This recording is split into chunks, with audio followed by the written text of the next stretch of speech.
What's going on? Y'all see me? Y'all see the book? Remember, like, subscribe, comment, and share. Hey, and grab y'all copy. Go to mustbemebook.com. So I'm finna read verse 2 in Psalms 2. Psalms 1, my fault. It said, but his delight is in the law of the Lord. Let me start verse 1 so we go back where we started from last week. Blessed is the man that walketh not in the counsel of the ungodly, nor standeth in the way of sinners, nor sit in the seat of the scornful. But it's conjunction, like we gonna kill everything. This is what happens. His delight is in the law of the Lord, and in his law doth he meditate day and night. Now let me say something real quick to y'all. People always think when you hear that you meditate in the word of the Lord day and night, God still know you got to work. He still, you got a household to take care of. He still knows that there's people who's going to be asking you questions or just may just have needs of something they're in need of from you at a lot of times. So to meditate in his word or in his law means to keep it resonating in your spirit. I mean, it's just like this, like, okay, like perfect example. So I'm at work, I'm a barber, right? So I get distracted. I have conversations I probably shouldn't have, and then I have to learn I've learned, let me phrase it, thank you, Father, how to not commandeer the conversation, but how to sway it into the things of God, if that makes sense. So what he helped me understand is this. You can start off and however you want to, but I have to let his spirit take place.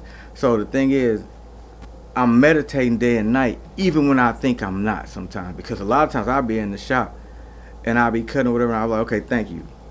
And people don't know what I'm talking about. Okay, there you go. Okay, I see you. But I'm talking to God. And then I tell them, then they ask me stuff that I do. I'm like, well, I do this, do that, and I pray. Or I pray and I do this or do that. Because for me, that's how I stay in connection with him. That's how I meditate. That's how, like it says, hold on, let me read it. But his delight is in the law of the Lord. That's how I delight in God. Because what I've come to understand, like even today, I'll tell you, I allowed myself to get distracted. I sat down, played poker, whatever. I lost some money. I'm just keeping it 100 with y'all. But when I got through, it wasn't about the lesson learned. It was like things that I would gravitate and do on a regular basis. I'm not doing as much as I used to. So I can't tell a tale. I sat down, I lost. Okay, but am I going to sit down tomorrow? No, because I got to stay where he wants me to be. There's so many things that he has for me. And the thing is, I'm getting in the way. A lot of y'all don't want to hear that. You don't want to hear it. You don't want to believe that. But you will, just like I just did tonight. I got in his way.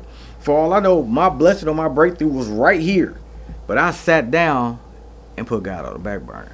But had I been thinking consciously, I'd have like, okay, dang, I done lost. And then, you want to do this, do that. But then when I finally got away, he allowed me to get torn away purposely by the people coming in, so I have to service the clients that come in. Once he allowed me to get torn away from the table, then it's easier to see. So you ever heard the phrase, someone on the outside looking in can see better than you? And I had to realize, once I got on the outside of the table, I could see my mistakes, I could see my flaws, I could see where I had got consumed with what was going on, because I had to get to the outside of it. But as long as I'm in the midst of it, as long as it's basically like in the heat of battle, I was going to remain there. So for me to get back into meditating and doing the things that where I'm delighting in God, I have to stay focused. And I'm not going to sit here and say, y'all, I don't get distracted sometimes. I allow the wrong things. I mean, I don't get off to certain TV shows. I watch like a lot of YouTube with things. I'm looking to learn stuff, but some stuff is just funny to me. And I know that's part of the character that he placed in me, because, I will laugh and joke, have fun, and that's the good thing. Laughter is good for the soul, and God will tell you that. So I just want y'all to understand this. Don't get frustrated when you feel like you're not paying attention to God. Because all you got to do is keep him in your spirit. Because a lot of times you'll be so consumed with everything else. Sometimes do what I do. Just you step back and say, Lord, thank you. It ain't that hard. It's actually the simplest thing in the world to do. Just 3 words, Lord, thank you. And then get back to it. And you'll watch how things will smooth out, how the day will get a little better. And then little stuff will come with, like, stuff with your car. Happen like with me tonight, stuff going on with the car. And I'm like, I'm not even finna get upset. For what? Because there's always going to be something better. If I just stay focused, stay the path that he has me on, there's nothing too hard for God. I ain't finna be like Sarah and laugh. Or like, listen, he gonna take care of this. Because that's my man's pots and pans. We down like 4 flat tires on pickup, me and Jesus. You know what I'm saying? I'm just helping y'all understand how good we is, me and the Lord. You want your relationship however you want your relationship. I convey to y'all how me and God relationship is. Like I told you, sometimes I bet he be like, ooh, this boy won't get up from this table. Oh, Jesus, get your brother. Get your brother, Jesus. He like, I'm trying, fam. He just want to stay down. He's steady playing. He's steady crawling. Fam, move around, my guy. And then when he finally got me to move around, I can see it. I ain't gonna say there's a lot. I sat back 2 more times.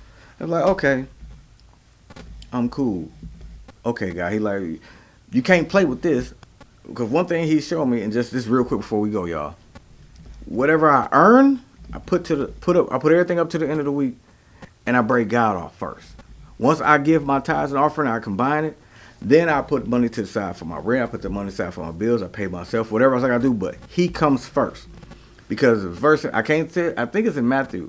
I can't say exactly where, but it said, "Where your where your treasure is, therefore your heart will be also." So if your treasure is in just the money, that's all you're gonna seek. And God, like, okay, I'm gonna show you something different, because I want you to see what you're capable of outside of the money. So it's your boy. Y'all know what time it is. On the right side. Oh, this is Ambition Milwaukee. This is my son joint. He got a thing that he's doing, big things. My youngest son, I'm proud of him, loving him to death. But listen, God got plans for y'all. But we got, just like myself, we got to learn not to be distracted and take our time and just, hey, give him praise. It's your boy. Peace.